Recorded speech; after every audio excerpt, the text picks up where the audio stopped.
Tere päevast kõigile! Tervist!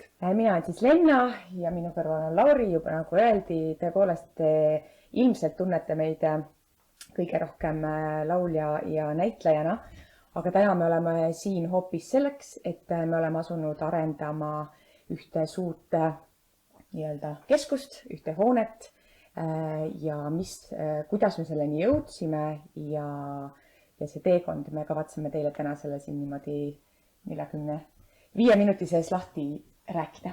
Just, sest ilmselt on teie jaoks küsimus ja suur õhus, et kuidas nad siis selleni jõudsid. Ja seda me kavatseme teile selgitada ja lisaks on see meie jaoks ka väga põnev rännak, et seda ette valmistades me jõudsime ka palju õppida ja märgata sellest loost. Aga hakkame siis, ma arvan, esialgu selle looga pihta, et ehk siis milline oli tegelikult elu meie jaoks siis enne elu Ilmaveerel? Elu Ilmaveerel enne Ilmaveere keskust, sa mõtled? Just. No minu jaoks toimus sellesse piirkonda armumine juba väga-väga ammu. See oli umbes 12 aastat tagasi ja põhjus, miks ma endale kodu soetasin Setomaale või nii-öelda siis esialgu suvekodu, oligi see, et minu esimene võib siis öelda turismikogemus Setomaal oli lihtsalt nii värviline ja rikas ja huvitav ja ma ei olnud mujal midagi sellist kogenud, et ma siis seepeale tõesti otsustasin endale osta väikese vana talu ja minu armumine sellesse piirkonda toimus juba siis 12 aastat tagasi. Aga siis tuli mina pilt, eks ju, ühel hetkel, siis kui sina olid juba seal talu juures mõnusasti toimetanud ja ehitanud ja mõnda aega hiljem. See võis olla kuskil äkki circa 4 aastat tagasi. Ja siis mind Lenna siis kutsus esimest korda Setomaale ja siis istusin Pärnus siis autosse. Võrru jõudes Lenna ütles, et sa jõuad ühel hetkel ühe ringini, siis pööra Vasseliina peale. Okei, väga põnev, Vasseliinas pole kunagi käinud. Hea küll, pööran Vasseliina peale. Järgmisest ringist pööra Obinitsa peale. Obinitsa, see kõlab eriti lahedalt, eks ju. Okei, pööran Obinitsa peale ja siis kui ma jõudsin ükskord Obinitsa, siis Lenna ütles, et aga seal pööra Võmmorski peale ja siis läks muidugi asi juba täiesti käest ära. Et selles mõttes juba nendest kohanimedest hakkas nagu mingisugune müstika pihta ja siuke suunurgad olid juba üles ja kõik oli nagu väga põnev.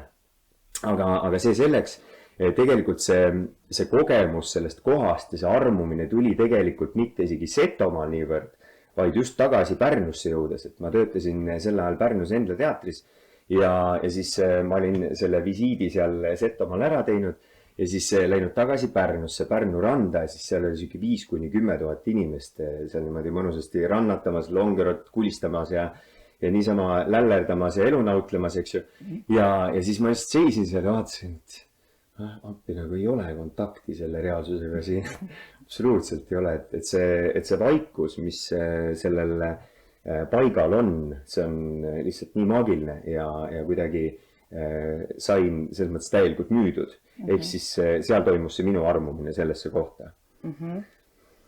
Aga siis ühel hetkel, kui me olime juba Lennaga pikemat aega koos olnud, siis me otsustasime, et tegelikult oleks vaja seda armumist kuidagi nagu tõsisemalt ette võtta. Jaa, me tahtsime nagu pikemalt veeta aega Setomaal ja tundus nagu keeruline, et lapsed ja koolid ja üldse, et kuidas see päriselt kolimine võiks nagu välja näha, et tulemegi linnast ära, et see on nagu selline keeruline samm. Päris ekstreemne, jah. Ja aga samas me olime selle otsuse nagu ikkagi enda jaoks kuidagi vaikselt nagu peas ikkagi käima pannud ja nii-öelda nagu ka vaikselt vastu võtnud, et võiks katsetada 1 aasta elada Setomaal, elada maal, vaadata, kuidas see kogemus on.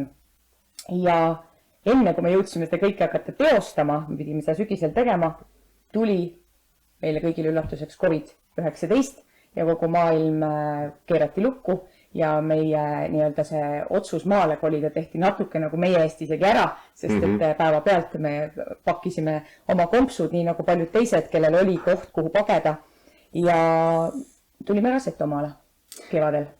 tulime ära ja ma ütlen küll, et see oli ikkagi selline suurepärane alibi, aga samal ajal meile kõigile, ma arvan, et tulid mingisugused sellised hirmud ka ju selle tõttu, eks ju, ligi ja meie olime ju mõlemad sellises meelelahutussektoris, eks ju, mina teatris ja üritustega seotud, siis sina muusikaga seotud ja see turg oli natukene selline keeruline, eks ju, sest me täpselt ei teadnud, millal neid üritusi jälle korraldama saab hakata ja nii edasi. Ja seega, minul olid vähemalt sellised väiksed nagu peidetud hirmud sees ja eriti ka seetõttu, et tegelikult Lennal oli kõhus oli väike kustike vaikselt küpsemas ja minule lasus seetõttu selline suur nähtamatu vastutus. Minule muidugi sobis sellepärast, et hea rahulik metsas seda beebit oma kõhus kasvatada, uut elu kasvatada ja toita. Sul oli hea rahulik. Aga meil oli natuke rohkem närvi selle tõttu küll. Mul oli närvi, aga see oli selles mõttes väga põnev vastutus ja väga põnev katsumus, millega nüüd hakkama saada.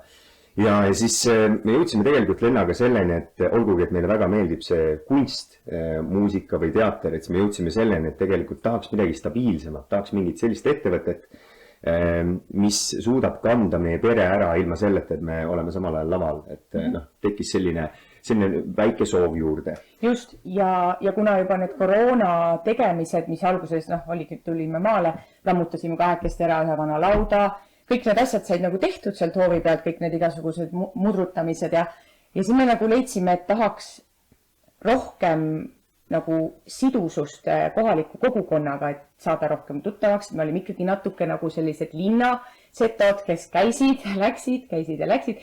Et selles mõttes olles seal siis mitu kuud olnud, tekkis meil mõlemil nagu tugev soov ja vajadus panustada kogukonda, saada nagu tõsiseltvõetavateks kogukonna liikmeteks ja kuna me oleme mõlemad sellised aktiivsed ja toimekad, siis me ikkagi nagu otsime pidevalt väljakutseid, et saaks ikkagi midagi uut jälle nii-öelda aga siis, et saaks midagi põnevat uut ahju pista ja siis läks meie kogemus edasi nõnda lühidalt, et mina läksin kooli, läksin Meremäe kooli kekat ja muusikat õpetama lastele ja siis tekkis seda sidusust muidugi kohaliku kogukonnaga hästi palju. Täpselt, meie lapsed läksid ka kohalikku lasteaeda, kohalikku kooli ja kohe tekkis nagu selline kohalik võrgustik, mis aina nagu nii-öelda läks sügavamaks ja tekkis lähedasi kontakte. Ja tegelikult üks asi veel, mis hakkas sel hetkel kasvama, oli see side selle kohaga ja see selline vastutus ja selline magus nagu panustamisvajadus. Et seda tunnet kindlasti nagu meie nendel suvitamisaastatel ei olnud. Aga see hakkas tekkima ja siis tekkis see küsimus, et oota, aga kuidas me tegelikult saame sellesse kohta panustada. Ja siis tekkis ka see arusaam, et võib-olla kõige targem koht, kuhu me saaksime panna oma võib-olla sellise pealehakkamise ja kondi taga ajamise armastuse, eks ju, et võiks olla see selline asi nagu ettevõtlus. Ja siis me tegimegi sellise pisikese otsuse siin peres ära, et loome koos ühe ettevõtte. Aga nüüd on hea küsimus, et milline see ettevõte, eks ju on. Ja siis algas üks uus otsing.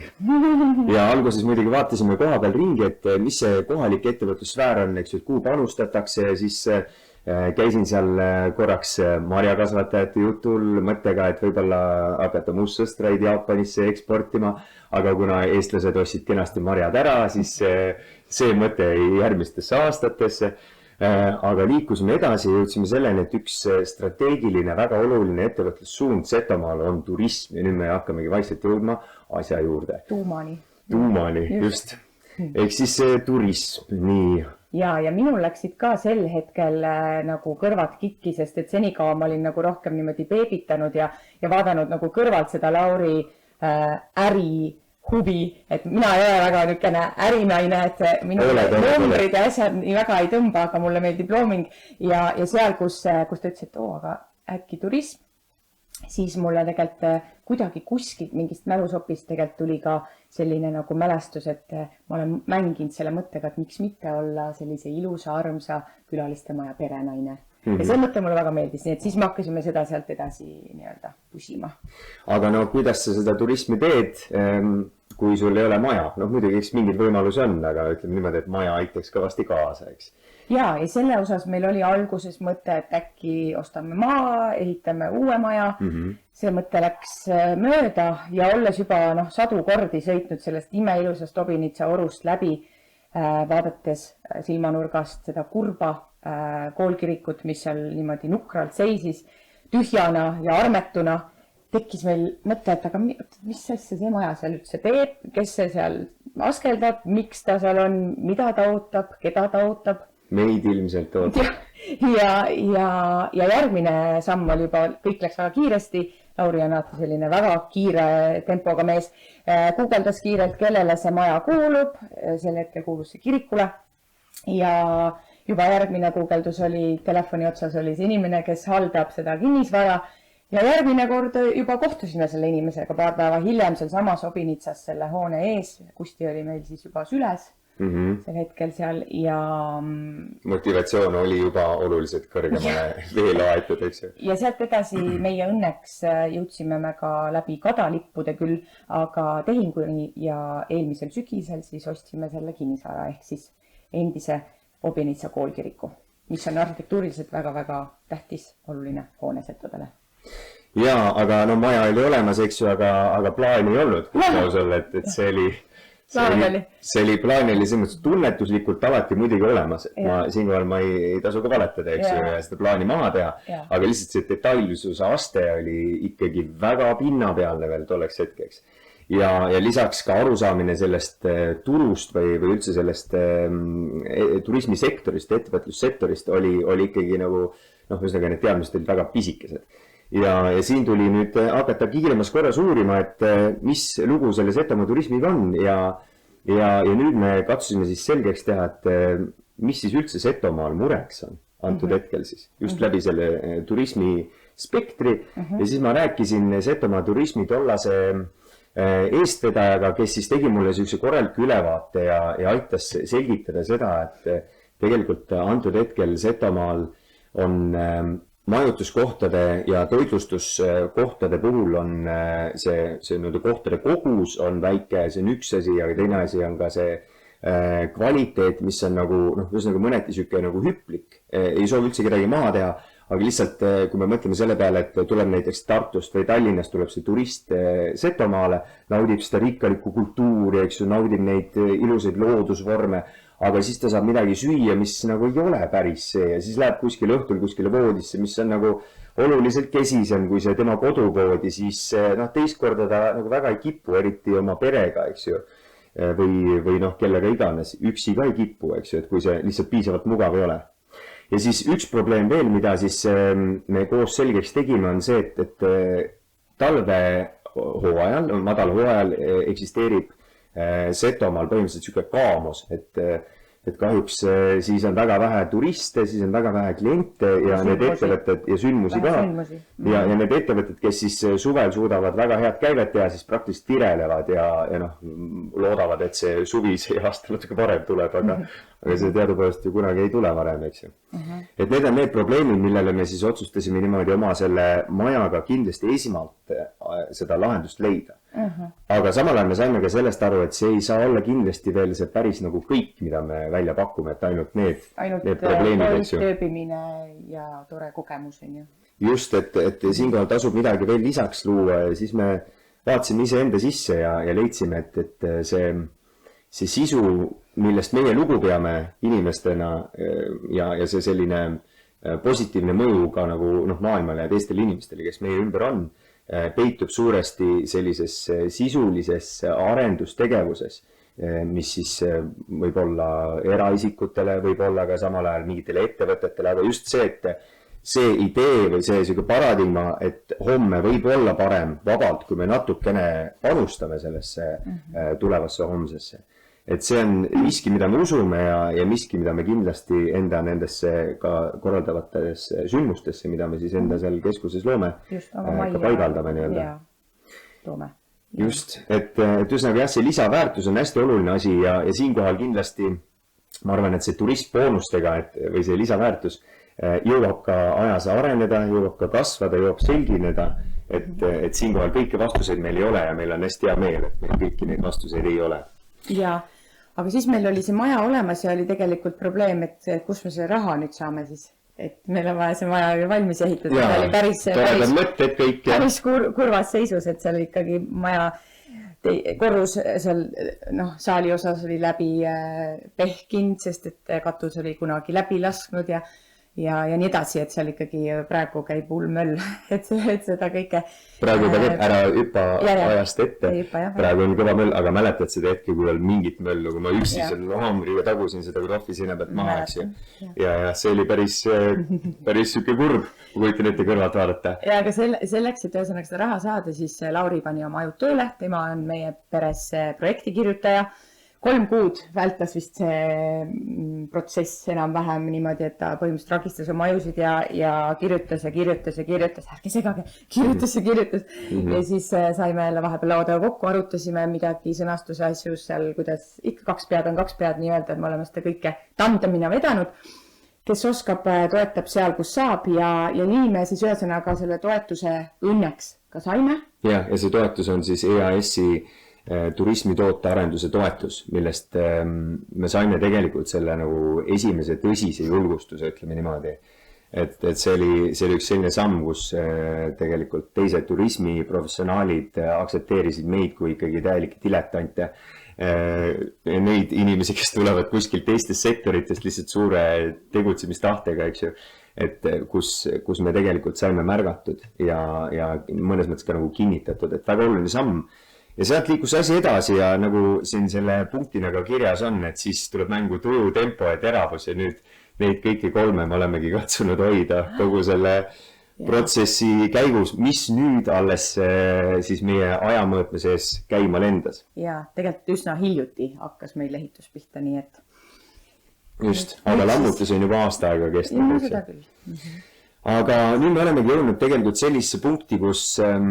me mõtlesime, et mida me saaksime teile jagada, head kuulajad ja mida me saaksime nagu lahti mõtestada ja mida saabki paremini lahti mõtestada kui enda kogemust, eks ju. Ja meie jaoks on hästi oluline kogu selle kogemuse juures olnud see, mitte ainult oluline, aga ka tegelikult eluks väga vajalik on olnud see, et me katsume õppida sellest protsessist võimalikult kiiresti ja hoida seda õpitud selleks, et see suudaks kanda meid läbi selle protsessi. Ja me kodus mõtlesime, et võib-olla need samad õppetunnid ja need väiksed mõtted, mis on kuidagi nagu selginenud selle tee peal, et jagame neid teiega ja kui juhtumisi kellelgi on mingisugune ühisosa siin kohal tunneb, et sellest mõttest võiks mul praegu sellel sammul, kus mina, eks olen, kasu olla. Võib-olla mõnda viga te ei tee, mida me tegime ja selles mõttes me mõtlesime, et me jagame neid õppetunde, mis siiamaani on siis olnud, sest meie jaoks on see ikkagi esmakordne gigantprojekt sellest valdkonnast. Nii, et ühesõnaga, siis lähme edasi selle õppetunni osaga, on ju? Jagame. Mida siis meie oleme, Lenna, sinuga õppinud selle tee peal? Sinul on esimene, näed. Esimene samm, mida me oleme õppinud, on see, et enne selge plaan siis tegevus.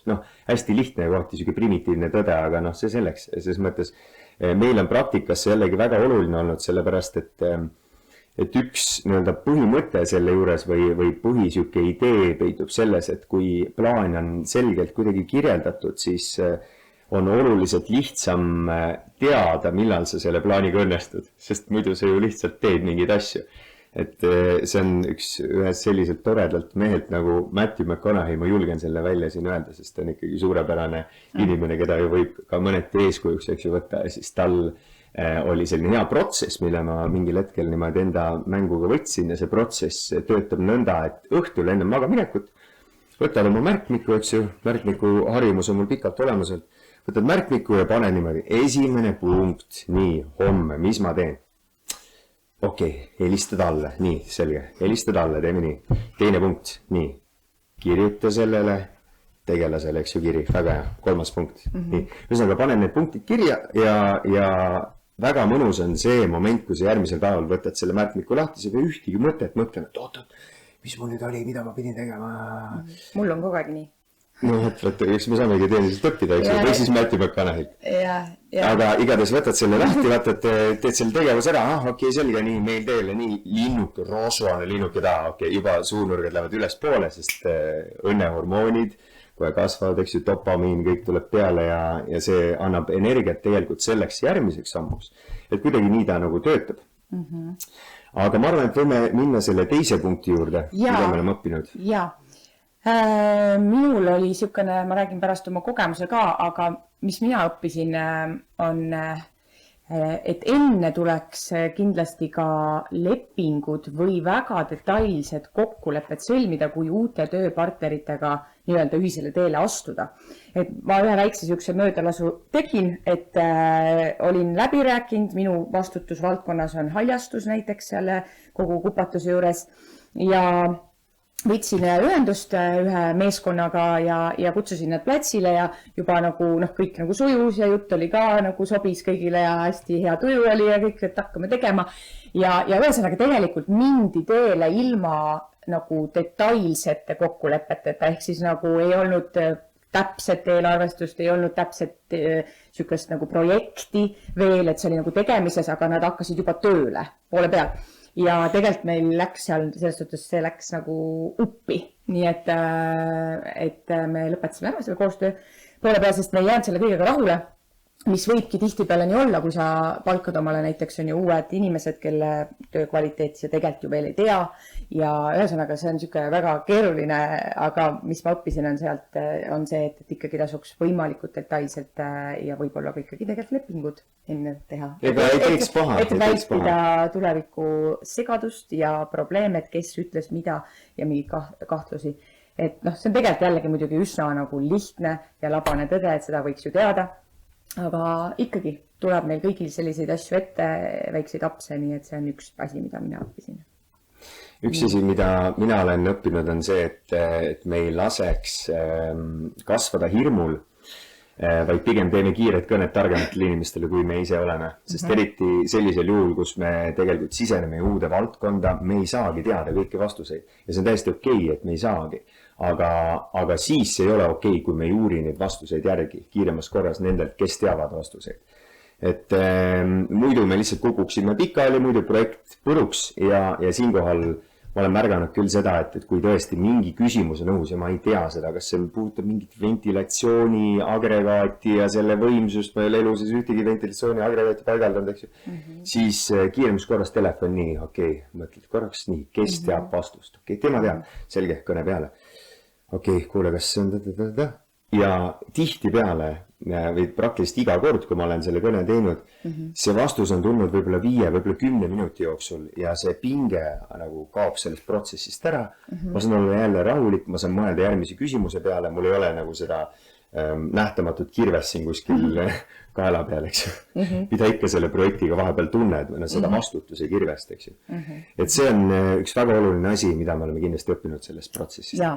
Järgmine punkt, mis eriti meid tandemina, kuna me oleme ka eraelus abielupaar ja kasvatame 3 last ja ponisid ja kanu ja muid tegelasi oma talus, et rollid, jaotatud rollid. Oi, vabandust, hüppasin üle.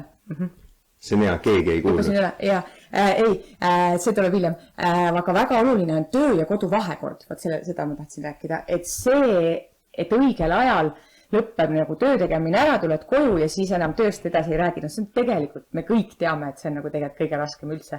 Me kogu aeg eksime selle oma enda seatud reegli ja kellaaja nii-öelda tärminiga, et me oleme rääkinud peale 6 ei tee enam tööd, aga tegelikult teil oli pühapäev ja tegime ka pooleldi kogu aeg tööd.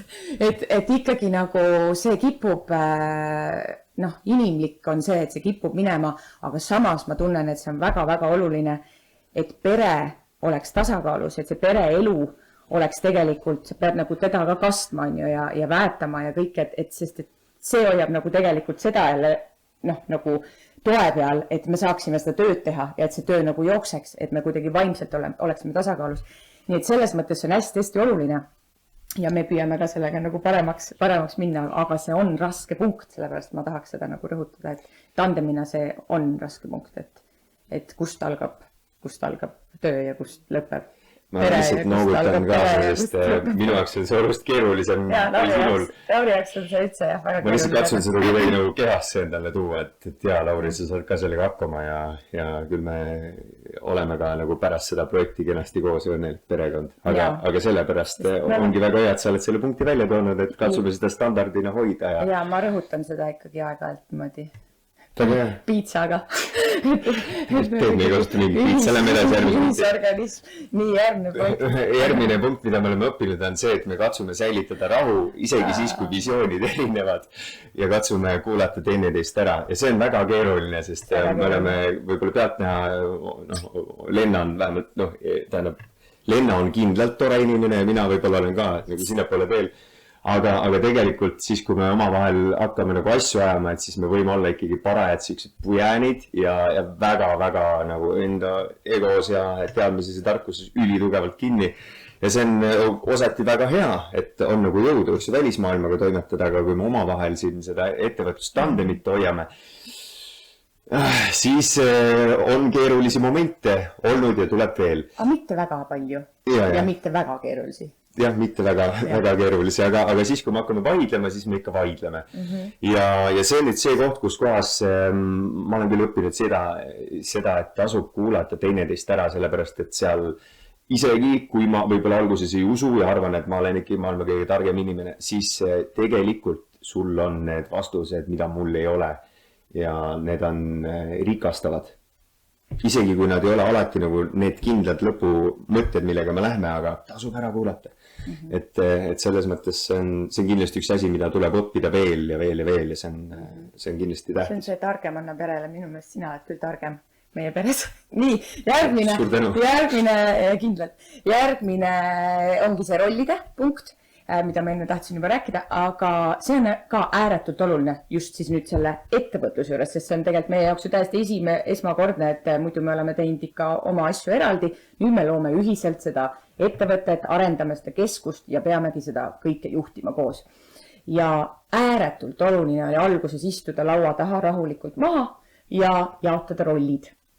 Vastutusvaldkonnad, ehk siis teha seda sõbralikult, et ongi see, mis tundub ühele loomulikum, kus ta tahab panustada, see, mis on teisele jällegi, tal on paremad oskused, see võtab tema selle, et selles mõttes rahulikult jaotasime rollid ja minu meelest on ka ääretult oluline hoida neid rolle, selles mõttes, et just vastutusvaldkonda hoida, et kui teine küsib abi või nõu millegi juures, siis on okei, aga minu meelest on ka päris keeruline, kui tullakse trügitakse selle teise vastutusvaldkonna sisse, sest see vähendab selle teise inimese kuidagi vajalikkuse tunnet võib-olla või tähtsuse tunnet selles mõttes, et ka projektis on teisel poolel on ju mõtted ja õiged mõtted ja see, mida tema ajab, on ju, et ajaks need lõpuni. Et selles mõttes mulle tundub, et on oluline hoida neid piire ka mõnes mõttes. Et kui teine tahab, siis on okei. Aga muidu siiski jätta nagu igal ühele oma valdkond ja oma teema. See on õige, jah, sest see ei ole olevusvõitlus meie kahe vahel, et see on võib-olla turu peal see on mõnetine selline konkurentsipõhine tegevus ka ja me loome mingit keskust, millega me ju loodame särada kahtlemata siin sellel turismi turu peal. Aga jah, et hoiame teineteist ja üks viis, kuidas teineteist hoida, ongi see, et me lubame vastutada teisel nagu julgelt selle asja eest, mille eest tema siis vastutab. Just. Aga minnes nüüd edasi, et siis üks oluline punkt on see, et mida me oleme õppinud, et kui ühel meist kahest on korraga liiga palju õlul, siis tuleb seda toetada, seda teist inimest ja lähemale tulla, mitte kaugeneda. Ehk siis teinekord, näiteks mina lähen kooli, õpin Tartu Ülikoolis ja siis mul on 3 päeva vaja seal olla ja on mingisugused kohustused vaja kiirelt võtta üle näiteks selle meie hoonega seoses. Või lihtsalt, ma ei tea, mõni jääb haigeks meist, eks ju, ja on kehvem olla mõni päev, et siis see, et see teine tuleb ja seisab julgelt ja tugevalt siin ruumi keskel ja veab selle asja lõpuni, et olgugi, et see ei tule võib-olla nii siirigelt ja hästi välja, siis see on ikkagi tähtis anda endast parim ja meil ei ole alati ka kõigil ei ole, kuidas ma ütlen, kõige paremad päevad kõik, eks ju, et päevad ses mõttes ei ole vennad, lihtne ütlus, eks ju, ja siis seda enam tuleb teineteist toetada, et see on juba siuke mingi abielutõde ka, aga eks me oleme siin kahes positsioonis, et seda enam, kuna me oleme ka abielus ja partnerid, nagu ettevõtluspartnerid, siis ettevõtluspartner võib anda teisele puuka, eks ju, ja öelda, et kuule, et nagu pane paremini, eks ju. Aga kuna me oleme abielus ka, et siis on hästi oluline see teineteise hoidmine. Eks see, ütleme, paras siuke sõlmede mäng on, aga... Nii, siis on Tempo. Meie Ilmaveere keskuse projektijuhiks on Lauri ja tegelikult ma olen aru saanud, inimeste sisekliima ja tempo tegelikult on väga erinev meil kõigil loomu poolest. Ja mis on olnud minu jaoks ka väljakutse ja ma kujutan ette, et ka paljudel teistel, kes kogevad sellist tiimitööd, tandemitööd, et tegelikult projektijuht seab nagu selle projekti tempo. Paljuski ikkagi nii on ja kuna Lauri on väga pikka kasva ja väga hea füüsisega ja väga pikkade jalgadega, kes ta ikka jookseb päris kiire hooga, siis ma pean järgi jooksma, ma pean järgi jõudma ja kuidagi kohanema selle tempoga, sest et see dikteerib kogu selle projekti tempo. Nii et selles mõttes see on olnud minu jaoks nagu siuke kohati võib-olla keeruline, et alati ei õnnestu või ongi, et püüad paremini, aga ma arvan, et teisalt jällegi on tore, kui see projektijuht ka siis märkab teiste kukkumist või seda tempo takerdumist ja toetab sel hetkel, et nii, hops. Jah, eks tegelikult mõneti ma olen suga nõus, et projektijuhina ma pean aru saama sellest, et palle tuleb kiiresti edasi liigutada, eks ju, ja tagasi võtta ja kiiresti nendega tegeleda selleks, et ei jääks mingit toppamisi, aga samal ajal meie üldine projekti tempo on ikkagi kõikide inimeste tempode summa summarum, et selles mõttes on eriti oluline just see viimane punkt, mille sa välja tõid, et tuleb arvestada ja märgata neid teisi toimetajaid, selles projektis toimetajaid. Aga ma arvan, me oleme sellega senimaani kenasti hakkama saanud. Ja nüüd jõuamegi, ma arvan, lõppu. Just. Mitte päris lõppu, vaid siin on tegelikult üks väike mõte veel enne päris meie viimast mõtet. See on see, et me katsume olla võimalikult nutikad, et see on üks asi, mida me oleme õppinud selle protsessi käigus ja see tähendab seda, et me katsume olla valivad nende variantide osas, mis meile välja pakutakse, sest turul on ju kõike, turul on erinevate hindadega asju ja see on väga pigem majanduslik mõte ja me oleme õppinud seda, et tasub kohe nagu julgelt veel uurida rohkem variante, rohkem pakkumisi võtta, mis iganes pakkumisi siis. Ja üks asi veel, mida on isa mulle alati õpetanud, et kuule, tingi julgelt.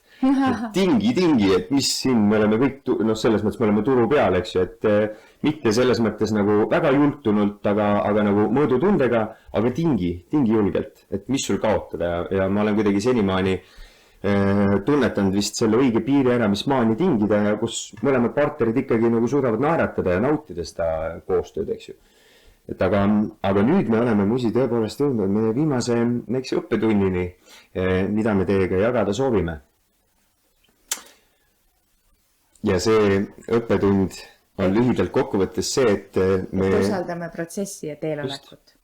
Sest me ei tea algusest peale keegi neid õigeid vastuseid ja see on ka nagu okei, ma arvan, kui sa oma mõistusega oled sellega nagu tööd teinud, et me kogu aeg areneme selle protsessi käigus ja see on nagu nisu juuretis, mis elab, mulle meeldib öelda, ma just käisin hapusaia koolitusel ja sellest oli nii lahe, kuidas ongi, see on üks elus protsess, nii et meie see arendus siin Setomaal ja Ilmaveere keskusega on täpselt samasugune, et me peame usaldama seda protsessi ja teelolekut. Just, sest ega me ju ei tea, millise nurga taga see eriti magus nisu juuretiseks on. Ega me ei tea. Me ei tea ette. Siin on kindlasti küsimusi veel, suuri küsimusi meie jaoks siin protsessi sees, aga ja senimaani on see protsess olnud igatahes väga toitev ja väga huvitav ja sellest usaldusest on olnud selles mõttes tolku, et tundub, et see on loogiline viis, kus minna. Ja. Nii et nüüd on vist aega veel mõneks küsimuseks või ei ole enam? On jah? Aga aitäh teile! Aitäh, jaa! Nii, vaatame, kas meil on chatis küsimusi. Ei ole, aga minul on. Et rääkige natuke detailsemalt ka, mis täpsemalt majutus, toitlustus mõne lausega või isegi detailsemalt natuke ka, et mis täpsemalt tuleb. Meil on plaanis 2 restorani rajada sinna kompleksi. Üks selline õue, selline nagu kuidagi vastikum ja võib-olla maalähedasem ja lihtsam, selline natuke kohviku moodi suverestoran. Teisalt jällegi palju nagu uhkem ja sellisem võib-olla fine dining rohkem siseruumi, suurde saali sinna esimesel korrusele terrassidega. Ja saalist rääkides, et seal hoones on siis, nagu me siin pildilt näeme, me meelega ei näita palju pilte sellest hoonest veel, sellepärast et see on arendusjärgus ja ta siis sellel pildid, mida me hetkel näeme, sellest ta muutub veel päris palju, aga seal sees on üks 200 ruudune siuke mõnus suur saal, kus saab korraldada pulmasid ja mis iganes sündmusi. Ja noh, see, et need restorane on 2 tükki, see aitab meil tegelikult nagu mõlemat sellist, esiteks mõlemat ruumi teenindada, et seda siseruumi ja seda välisruumi ka, mis on lihtsalt noh, tegelikult väga siuke nagu kuidagi, ma ütlen, et isegi meenutab sõna kuurort, et seal on järv on ees ja seda on väga mõnusasti võimalik niimoodi ühte kuidagi arendada selle meie praeguse keskusega. Ja siis on meil kas 13 numbrituba või, nüüd ma ka praegu 15 numbrituba jah, et süke kuskil 40 ringis majutust hetkel sellesse peahoonesse, aga lisaks sellele meil on ka arendusplaanid. Et kuna seal territooriumit jagub, et siis tegelikult annab sinna ka jah, seda majutust nagu majutusnumbrit suurendada. Üks siis veel, lastele on poniaed ja ma arvan, et see isegi võib-olla ei jää poniaiaks, et võib-olla ikkagi ka mõned hobused, et ma natukene siin seda... Kanad. Ja võib-olla ka kanad. Ja kanad, kus juures kanad, ma arvan küll. Oma kogemust ja muidugi seda oma toitu ja kõike seda me tahaks ka nagu integreerida sinna. Aga üks võib-olla olulisem asi, mida me oleme selle juures hoidnud, mis tundub minu jaoks kuidagi nii ainuõige on see, et me lähtume ainult enda seest, lähtume enda südamest ja sellest soovist, mida me tõesti tahame iseenda ellu luua, aga tahame ka teiste ellu luua, et enda laste ellu luua ja ka enda sõprade ellu luua, kes siis Setomaale tulevad, et see on meie jaoks selline kuidagi põhjanael või selline mõte, mille najal me liigume. Aitäh teile väga sooja armsa esitluse eest!